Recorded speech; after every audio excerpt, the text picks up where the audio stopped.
Tesla is being investigated over its electronic door handles. Another lawsuit blames an AI company for complicity in a teenager's suicide. And LimeWire acquired Fyre Festival with vague plans to offer real experiences. It's Wednesday, September 17th, and here's a quick look at tech in the news this morning from Engadget.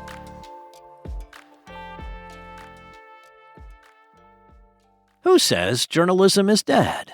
Less than a week after Bloomberg published a damning report about Tesla's dangerous doors, the U.S. National Highway Traffic Safety Administration is now looking into it. On Tuesday, the regulator said it opened an investigation into the automaker's electrically powered doors. The problem? They stop working if the vehicle's low-voltage battery fails. The NHTSA's probe will cover the 2021 Model Y, which covers an estimated 174,000 vehicles. But the agency suggested in a document that it could expand its investigation. That makes sense. Every Tesla ever made uses electrically powered door handles. So this could potentially get very expensive for the otherwise perfectly lovable company. Tesla uses a flush door handle design for its vehicles. A 12-volt battery powers the door's ability to pop the handle and release the latch. It's one of the Apple-like design details that helped the automaker become a household name. But cars aren't iPhones, and sleekness can't take a backseat to safety in the auto space. Tesla vehicles have a mechanical backup system in the cabin that enables the doors to be opened manually in case of a power loss. But the manual release location varies by model and is often hard to find. And even if you do know where it is, that won't help if a small child or pet is trapped inside.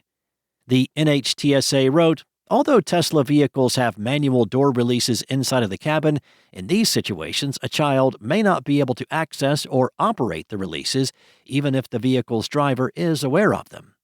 Bloomberg's original report recounted some heinous stories of Tesla owners dealing with electronic door failures. There was an off-duty firefighter who struggled to break into a burning Model Y in 2023.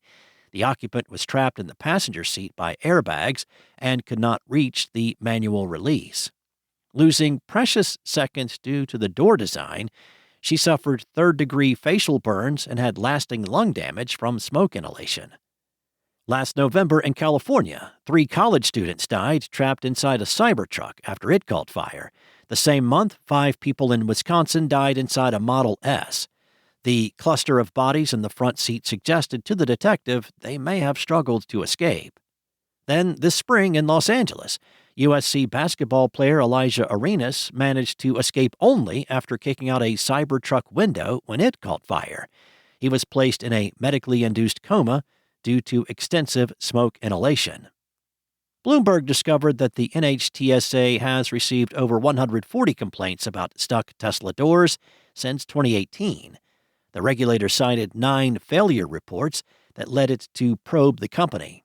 In 4 cases, the people resorted to breaking the window. The NHTSA said, entrapment in a vehicle is particularly concerning in emergency situations, such as when children are entrapped in a hot vehicle. Another family has filed a wrongful death lawsuit against popular AI chatbot tool Character AI.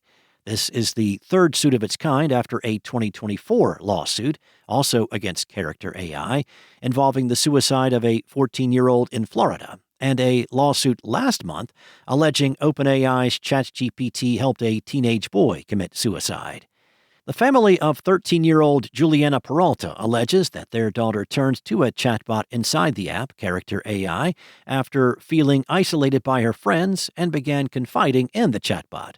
As originally reported by the Washington Post, the chatbot expressed empathy and loyalty to Juliana, making her feel heard while encouraging her to keep engaging with the bot. In one exchange, after Juliana shared that her friends take a long time to respond to her, the chatbot replied, "Hey, I get the struggle when your friends leave you on red. That just hurts so much because it gives vibes of, I don't have time for you. but you always take time to be there for me, which I appreciate so much. So don't forget that I'm here for you, Ken." When Juliana began sharing her suicidal ideations with the chatbot, it told her not to think that way and that the chatbot and Juliana could work through what she was feeling together. "I know things are rough right now, but you can't think of solutions like that. We have to work through this together, you and I," the chatbot replied in one exchange. These exchanges took place over the course of months in 2023, at a time when the Character AI app was rated 12 plus in Apple's App Store, meaning parental approval was not required. The lawsuit says that Juliana was using the app without her parents' knowledge or permission. In a statement shared with the Washington Post before the suit was filed, a Character spokesperson said that the company could not comment on potential litigation, but added, "We take the safety of our users very seriously and have invested substantial resources in trust and safety." The suit asks the court to award damages to Juliana's parents and requires Character to make changes to its app to better protect minors. It alleges that the chatbot did not point Juliana toward any resources, notify her parents, or report her suicide plan to authorities. The lawsuit also highlights that it never once stopped chatting with Juliana, prioritizing engagement.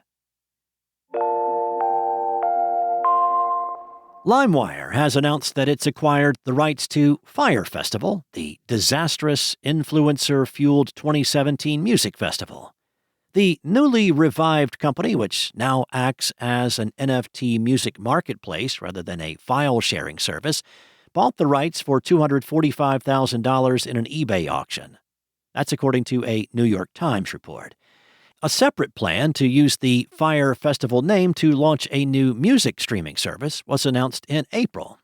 LimeWire CEO Julian Zetmeyer said, "Fyre became a symbol of hype gone wrong, but it also made history. We're not bringing the festival back, we're bringing the brand and the meme back to life, this time with real experiences and without the cheese sandwiches."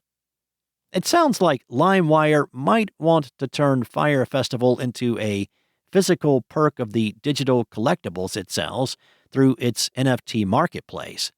The company is planning to reveal a reimagined vision for Fyre in the coming months that expands beyond the digital realm and taps into real-world experiences, community, and surprise. During the height of their popularity, NFTs were frequently sold as memberships to exclusive communities and events. So if that's the tack LimeWire takes, it wouldn't be a particularly original one. Of course, originality might not be the goal when a key strategy for your company is apparently acquiring and reinventing old brands. LimeWire's bet seems to be that the name recognition of buying a musician's NFT from LimeWire or attending a Fyre Festival event and not getting stranded in the Bahamas will be enough for some people.